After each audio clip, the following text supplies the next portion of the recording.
Good afternoon, folks. And today we're going to talk about a something that is different. Congratulations, Indiana. You earned it. You earned it more than what everybody else could. You played your best game ever. You showed Miami that what it means.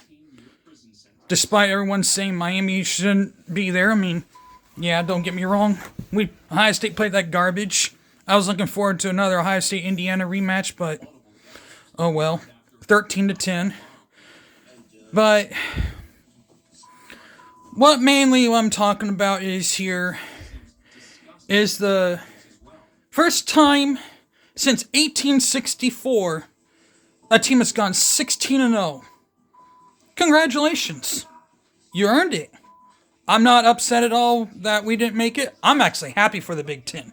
I actually want to rub this in Paul Feinbaum's face because he said it himself, and I played it a while back ago, that if a Big Ten team were to win, I want to move out of this country. Well, do it! Do it, Paul Feinbaum! I mean, for crying out loud, what's holding you back?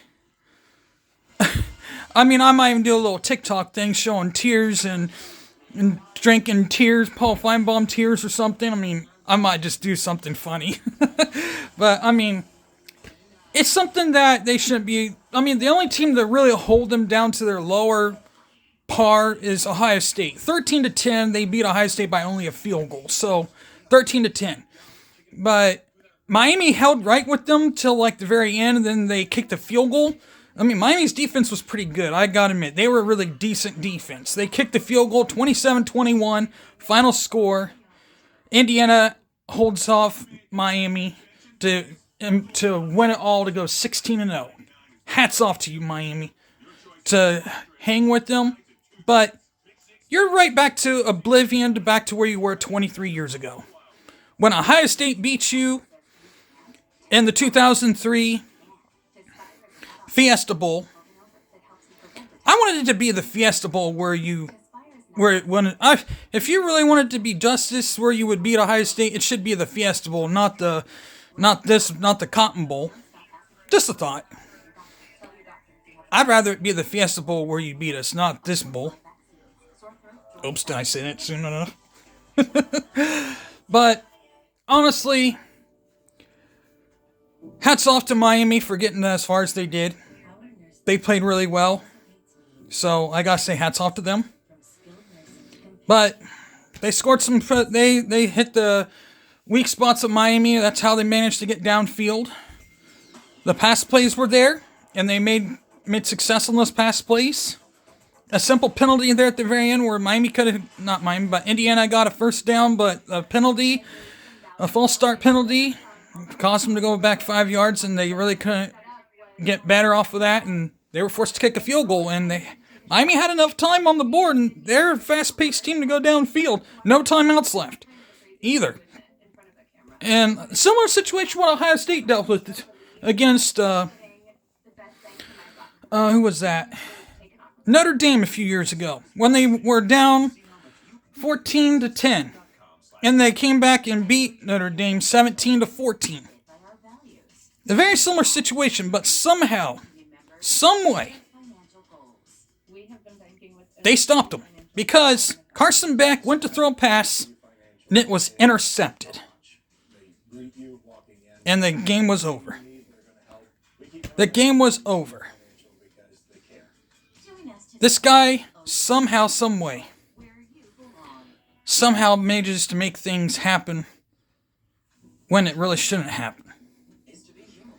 Now we gotta talk about where it all works out at. I mean, now we gotta compare coaches. Now we gotta compare the Buffalo Bills head coach McDermott to Kirk Ferentz. I mean, Kirk Ferentz has more wins than Woody Hayes, the longest winning head coach in Big Ten history. He has more wins than any head coach, but yet he's never won a Rose Bowl. He's never won He's never won a Big Ten championship. I think it was no Rose Bowl. He's never won a Big Ten championship. He's never won really anything significant. He's never won a national title. It's since '99, since he's been there at Iowa. But yet, for some odd reason, they still keep him there, even though they've had losing seasons. But for some odd reason, they still keep him there. But then, we look at the Buffalo Bills. The Buffalo Bills had winning seasons under McDermott. Constantly. And they get to the second round and lose, and they fire McDermott this year. And now they're on the look for the new head coach. What's wrong with this picture here? Because you can't find a good winning coach? I mean, he was with the Bills for 9 years, I think. And he had a winning record every single year. Every single year he was with the Bills, they went to the playoffs. Not one time did they have a losing record. I mean, the Bills were pretty good. No disappointment. Now, Iowa, on the other hand, there was times they had a losing record against Ferentz. About maybe 3 years or 4 years in a row. But somehow he managed to keep his job. It's like the bar is really low at Iowa. But yet, it's low enough where they don't really want to fire him. But yet, I don't know. I don't know why it works that way at Iowa, but yet they want to keep someone there, but yet I don't know. He's won a few Big Ten championships, I think. A co-championship, but not overall. They never won really any overall Big Ten championships. I stand corrected. They've never won any overall Big Ten championships. They've been runner-up a couple, maybe once or twice, but they never won anything overall. Which is what is bothering me. If you really want to keep a coach, start winning something. I mean, literally that's what this has come down to in today's days and age. They want to win something, you gotta win. You gotta keep your coach, you gotta win it all. And there's really no allegiance to anything. Which comes to my other part. Fernando Mendoza's brother has entered the transfer portal.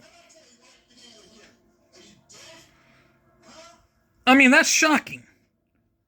I was expecting Fernando Mendoza to enter the NFL draft. Then he would be the starter next season, and he would get some good playing time. But I guess he doesn't want to be at Indiana. He hit the portal, which is shocking. I was not expecting that to happen.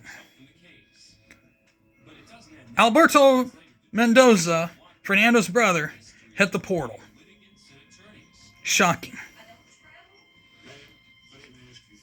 I just don't understand how this works. There's just no allegiance anymore to any teams. Money talks more than anything, or just back in the good old days before they had the transfer portal, it was mostly about playing time, but now it's not necessarily about playing time, it's just about wanting it. It's just about money now. NIL, ridiculous. There's just no allegiance. But now you look at how everything else aligns back to the Indiana situation, they deserved it. I mean, if you go back to 1894 when Yale won it all, 132 years ago, when Yale won it all, they literally shut out almost every opponent. They held literally every opponent to nothing. They maybe allowed maybe a few teams to score 4 points. Maybe, I mean, back then touchdowns were different than what they are nowadays. But I mean, you have to see how every team played and everything, but they pretty much dominated their opponents back then. It just shows you how good they were. They dominated their opponents, and that's why they went 16-0. Not dominated like this. I mean, Ohio State kept Indiana close. Ohio State led 10-6, but then I think it was the fourth quarter, maybe the third quarter, they threw a touchdown pass, and that's what cost Ohio State. Ohio State had them beat, but that's about the only time they ever. Well, I take it back. They did show against Penn State, but they also showed against Ohio State. But they ended up beating Ohio State because they came from behind. They came from behind against Penn State. So, hats off to Indiana. They deserve this. Indiana, congratulations on your 27-21 win. And I might have more later on tonight about something else, so maybe not. I may have to do some more deep digging. But that being said, hit the like button, hit the bell for notifications. That being said, I'm out of here. Peace.